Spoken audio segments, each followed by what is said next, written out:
George Washington was born in 1732 in Virginia to a middling planter family, not aristocracy. His formal education ended early, but he trained himself in surveying, mapping the frontier with mathematical precision. By age 17, he was surveying the Shenandoah Valley, gaining intimate knowledge of terrain that later gave him a military advantage.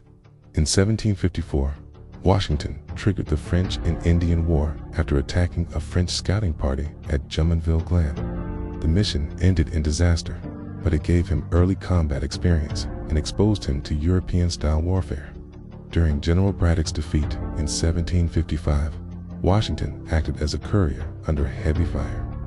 Multiple bullet holes were later found in his coat, and several horses were killed beneath him. When the American Revolution began in 1775, Washington was appointed commander-in-chief, not for brilliance, but because he unified colonies politically and had frontier warfare experience. Militarily, he lost more battles than he won, but preserved the Continental Army, which was strategically decisive.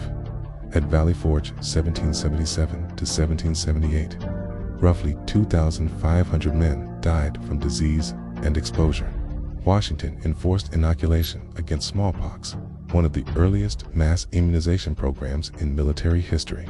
He reorganized supply chains and approved Baron von Steuben's standardized drill system, transforming militia into a professional force. Washington's key victories were operational, not tactical. Trenton, 1776, surprise attack, complete Hessian collapse. Princeton, 1777, disruption of British control in New Jersey. Yorktown, 1781, coordination with French naval power to trap Cornwallis. After victory, Washington resigned his commission in 1783, voluntarily surrendering military power. This was virtually unheard of in 18th century revolutions.